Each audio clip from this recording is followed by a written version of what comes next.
नमस्कार, निर्माण इसके प्लेटफॉर्म पे आप सभी लोगों का स्वागत है।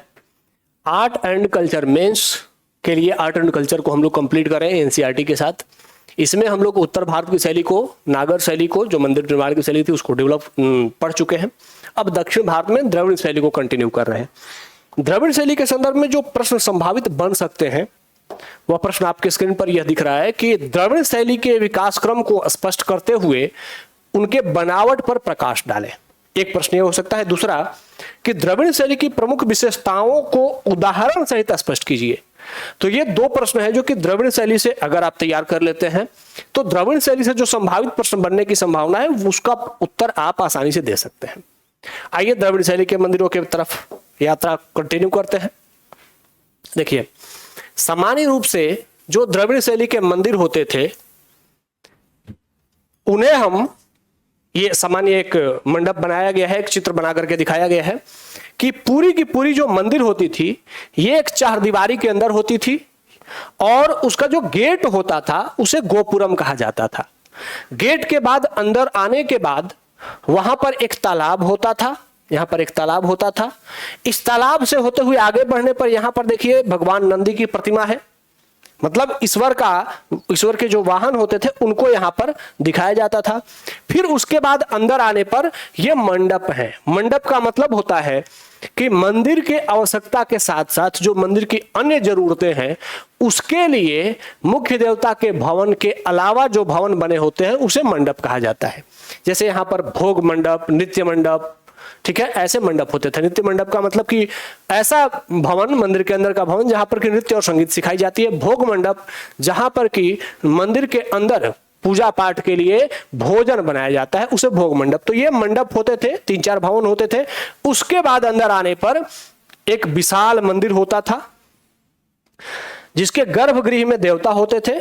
मुख्य रूप से ये जो मंदिर होते थे द्रविड़ शैली के, वे मंदिर जो होते थे वो 2 मंजिला और 3 मंजिला बनाए जाते थे। यहां देखिए ये 3 मंजिल भवन है, ठीक है। और 3 मंजिल भवन के ऊपर जो पिरामिड नुमा संरचना होती थी उसे विमान कहा जाता था, ठीक है। और विमान के ऊपर देखिए ध्यान से, विमान के ऊपर यहां पर शिखर है, ठीक है, शिखर है। दक्षिण भारत के मंदिरों में जो विमान के ऊपर एक बहुत बड़ा कलश के आकार के जैसा बसाया जाता था उसे शिखर कहा जाता था। इसे उत्तर भारत में आमलक कहा जाता था। उत्तर भारत के मंदिरों पे जो कलश होता है उसे आमलक कहा जाता है, लेकिन वो आकार में छोटा होता है। लेकिन दक्षिण भारत के द्रविड़ शैली के मंदिरों में जो आमलक जैसा संरचना होती है उसे शिखर कहा जाता है और उसका आकार बहुत बड़ा होता है, ठीक है। तो ये द्रविड़ शैली के मंदिर की एक विशेष बनावट है। अब यहां ध्यान ये रखिएगा कि जो दक्षिण भारत के जो मंदिर होते थे उन मंदिरों में चोटी पर शिखर शब्द उसके लिए यूज किया जाता था, ठीक है। और उत्तर भारत में वो आमलक होते थे लेकिन दक्षिण भारत में शिखर होते थे। अब जो प्रवेश द्वार होता है दक्षिण भारत के मंदिरों का उत्तर भारत के मंदिरों से थोड़ा सा भिन्न है, क्योंकि उत्तर भारत के मंदिरों में जो प्रवेश द्वार, जो एंट्रेंस होता है, वहां पर गेट के सामने गंगा यमुना की आकृति बनाई जाती है या फिर यक्ष यक्षिणी बनाए जाते हैं। लेकिन दक्षिण भारत में जो मंदिर होते हैं उनके गोपुरम, जो कि प्रवेश द्वार होता है, वहां पर तलवार लिए हाथ में 2 द्वारपाल का चित्र बनाया जाता था। तो दक्षिण भारत में भयानक द्वारपालों की प्रतिमा बनाई जाती थी। ये दक्षिण भारत के द्रविड़ शैली के मंदिरों की एक अलग विशेषता थी। साथ ही दक्षिण भारत के मंदिरों की एक और अलग विशेषता क्या थी कि एक ही परिसर के अंदर एक बड़ा तालाब होता था और एक ही परिसर में एक मंदिर के साथ साथ अन्य मंदिर भी होते थे। मतलब अलग अलग छोटे देवालय होते थे जिसमें कि एक मुख्य देवता का मंदिर होता था और उससे सटे हुए अन्य प्रमुख देवताओं के मंदिर भी उसी क्षेत्र में स्थापित किए जाते थे, ठीक है, उसी एक गोपुरम के अंदर स्थापित होते थे। अब उत्तर भारत के मंदिरों में क्या होता है कि शिखर नहीं होते हैं, ठीक है। लेकिन जो दक्षिण भारत के सबसे पवित्र माने जाने वाले कुछ मंदिर देखेंगे तो उनका गर्भगृह जो बना होता है वह सामान्य रूप से, जब आप उत्तर भारत के मंदिर देखेंगे तो जो मुख्य देवता का मंदिर होता है, जैसे हमने पिछले क्लास में जब खजुराहो के टेम्पल्स देखे थे तो उसमें जो मुख्य देव, जैसे कंदरिया महादेव मंदिर था, तो कंदरिया महादेव में भगवान शिव का जो बीच का मंदिर था वो सबसे ऊंचा था। लेकिन द्रविड़ शैली में जब मंदिर बनने लगे तो मुख्य देवता का मंदिर कभी कभी अन्य मंदिरों से छोटा होता था। आज भी है, छोटा है। क्यों है ऐसा? तो इसका कारण यह था कि जब ये मंदिर बने, प्रारंभिक मंदिर बने, तो ये उस समय के ऊंचाई के अनुसार बनाए गए। लेकिन बाद में जब गांवों शहरों में बहुमंजिले भवन बनने लगे तो मंदिर का आकार बढ़ाने की जरूरत पड़ी। तो मुख्य मंदिर की आकार तो बढ़ाना संभव नहीं था, तो इसीलिए मुख्य मंदिर के आसपास अन्य सहयोगी मंदिर बना दिए गए और उनका आकार बहुत ऊंचा रखा गया। ठीक है, तो इसीलिए मुख्य मंदिर का आकार छोटा हो गया और सहयोगी मंदिरों का आकार ऊंचा हो गया। यह द्रविड़ शैली के कुछ मंदिरों में आपको देखने को मिल जाती है। ठीक है, जिसमें एक बहुत अच्छा उदाहरण है श्रीरंगम मंदिर, जो त्रिचुनापल्ली का श्रीरंगम मंदिर है। जैसे अगर आप त्रिचुनापल्ली का श्रीरंगम मंदिर देखेंगे, रंगनाथ स्वामी टेम्पल, तो यहां पे आपको दिख जाएगा, ये देखिए ये मुख्य मंदिर है, ये बीच में है। ठीक है, और ये दोनों जो मंदिर हैं ये मुख्य मंदिर से बड़े हैं। दिख रहा है, जो बीच का मंदिर है ये मुख्य मंदिर है श्रीरंगम मंदिर, और ये साइड वाले जो दोनों मंदिर हैं ये मुख्य मंदिर से बड़े हैं। तो बड़े होने के पीछे का कारण क्या है कि जो मुख्य मंदिर था यह बहुत पहले बना था और बाद में फिर जब आवश्यकता महसूस हुई कि नहीं, मुख्य मंदिर का आकार छोटा हो गया है और नगर के भवन उससे ऊंचे हो रहे हैं, तो फिर मंदिर से सटे अन्य मंदिर बनाए गए, सहयोगी मंदिर, और उनका आकार बहुत ऊंचा कर दिया गया। तो इसीलिए जो श्रीरंगम मंदिर है या फिर दक्षिण भारत के अन्य कुछ मंदिर रहे, उनका आकार क्या हुआ, मुख्य मंदिर का आकार सहयोगी मंदिरों से नीचे रहा। ठीक है, अब यहां यह ध्यान रखना है कि वहां जो दक्षिण भारत के मंदिर बनते थे वो पूरे चारदीवारी में पैक होते थे। उत्तर भारत के मंदिर खुले होते थे, जिन्हें गोपुरम कहा जाता था।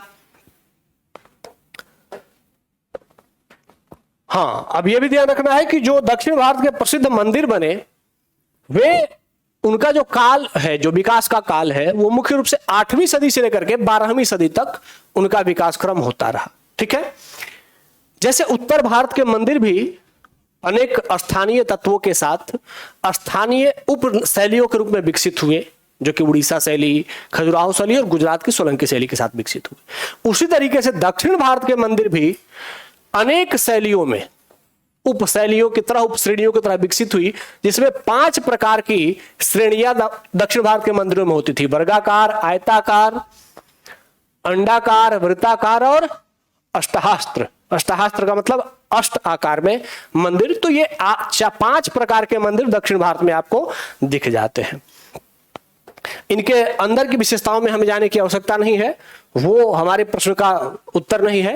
अब आते हैं कि दक्षिण भारत के जो मंदिर विकसित हुए उनका विकास क्रम क्या था।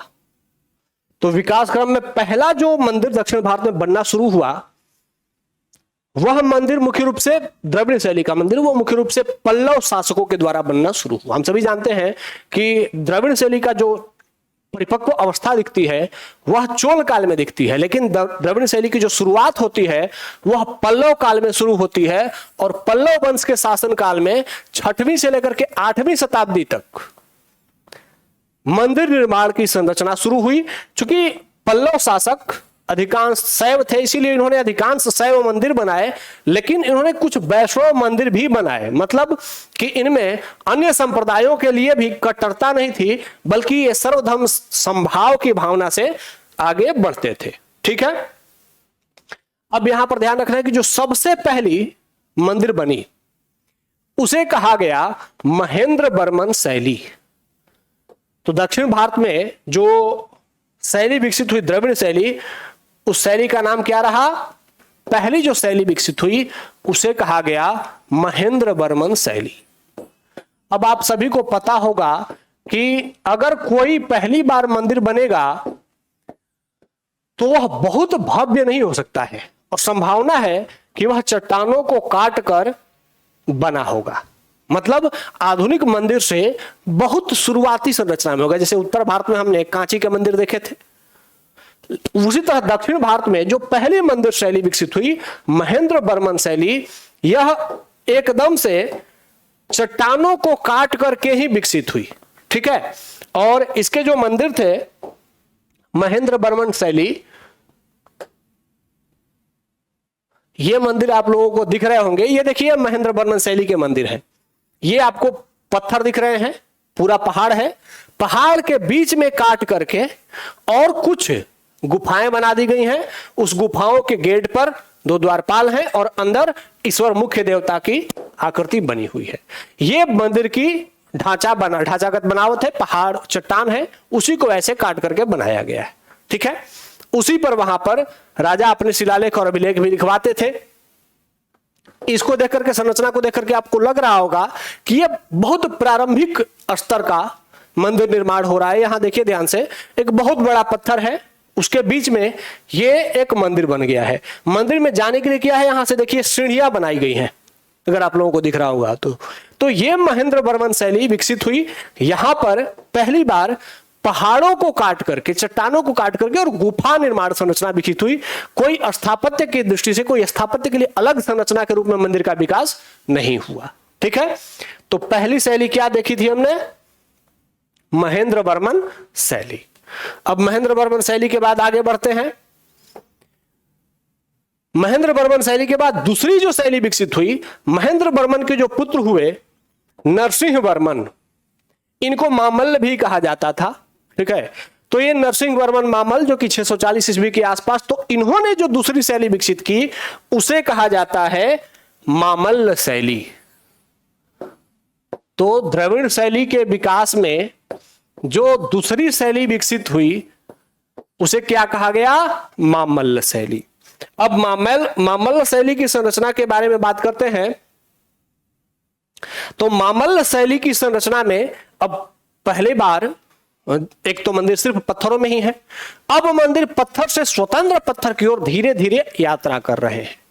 मामल्ल शैली के जो मंदिर थे वे थोड़े से आगे बढ़ करके और कहां बनने लगे, अब पहाड़ से हट करके सेपरेट रूप से चट्टानों से ही मंदिर बनने लगे, लेकिन अब सेपरेट पहाड़ों से अलग स्वतंत्र मंदिरों का निर्माण मामल्ल बर्मन के साथ शुरू हुआ। ठीक है, तीसरी शैली जो कि विकसित हुई, अब ध्यान ये रखना है कि मामल्ल शैली या नरसिंह बर्मन शैली में जो मंदिर बने हैं वो महाबलीपुरम में बने हैं। ठीक है, लेकिन महाबलीपुरम में सर्वाधिक मंदिर जो बने हैं, महाबलीपुरम में सर्वाधिक मंदिर जो बने हैं वे मंदिर नरसिंह बर्मन शैली में बने हैं। तो दूसरी शैली हुई, जो दूसरी शैली विकसित हुई वो क्या हुई, वो हुई मामल्ल शैली। और तीसरी शैली कौन सी थी, तीसरी शैली हुई नरसिंह बर्मन शैली।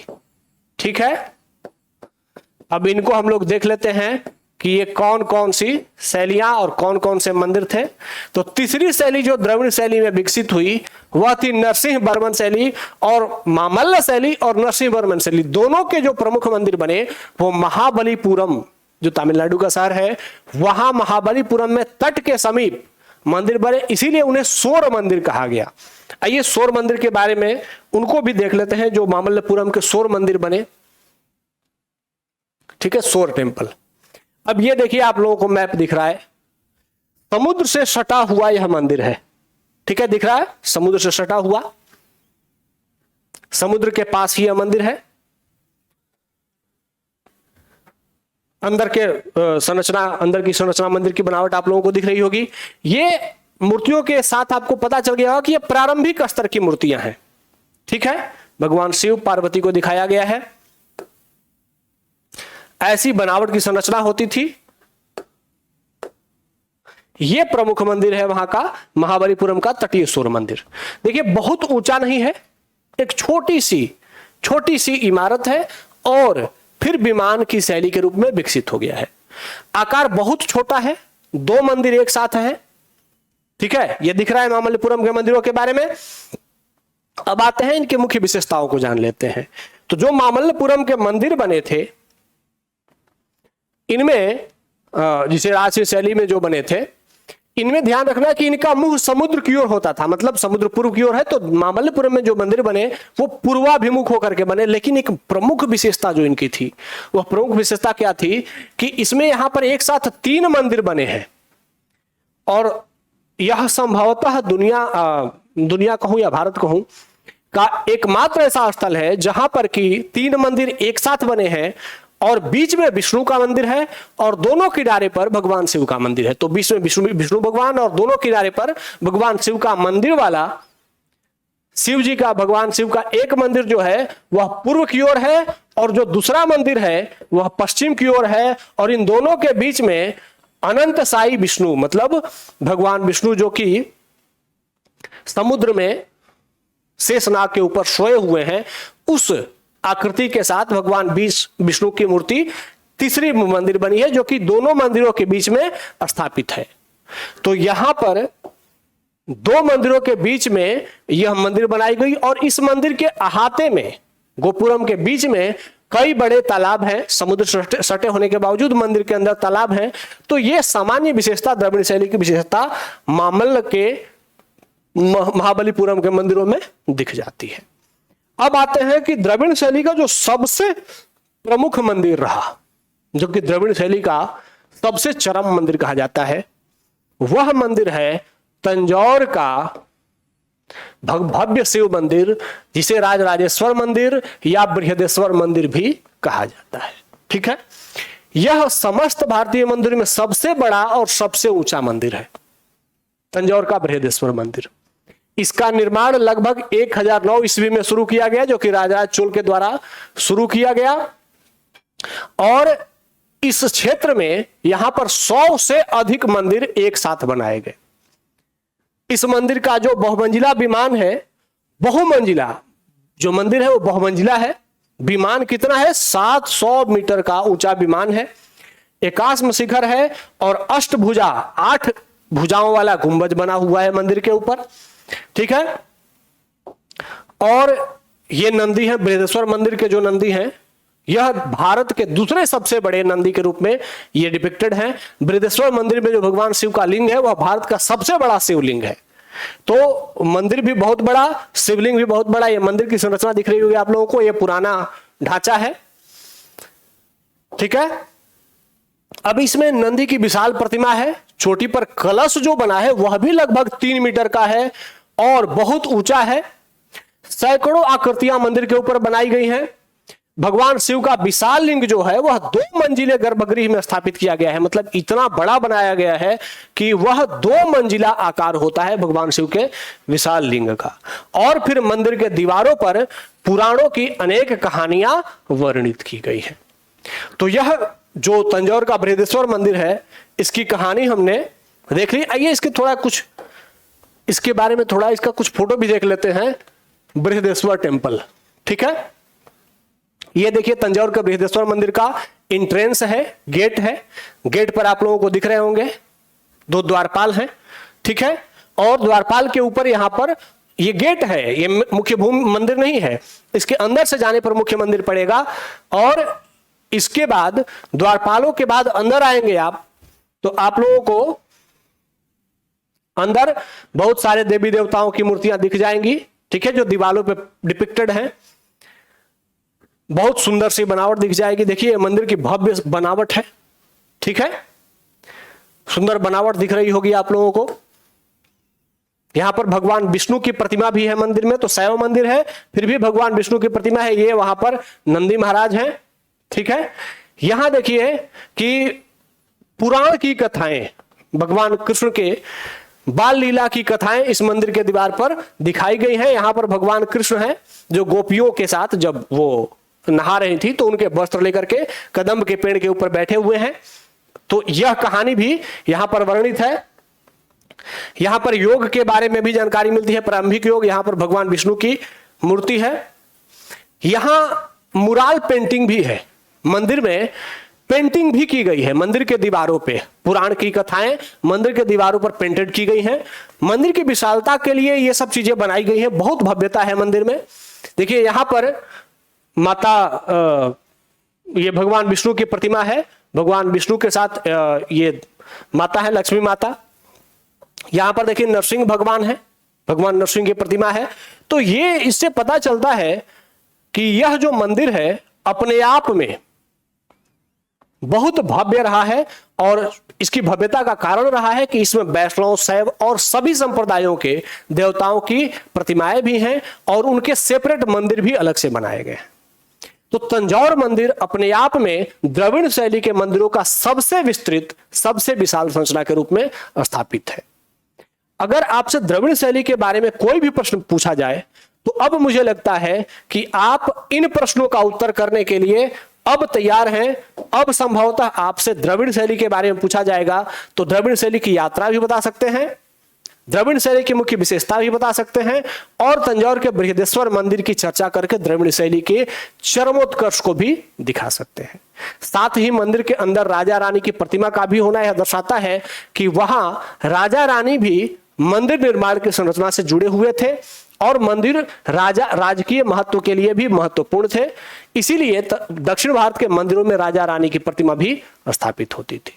ठीक है, तो संभवतः मंदिर निर्माण में हम लोग द्रविड़ शैली को आज समाप्त कर चुके हैं। आगे इसको कंटिन्यू करेंगे और अगले क्लास में फिर मिलते हैं। तब तक के लिए धन्यवाद। जय हिंद।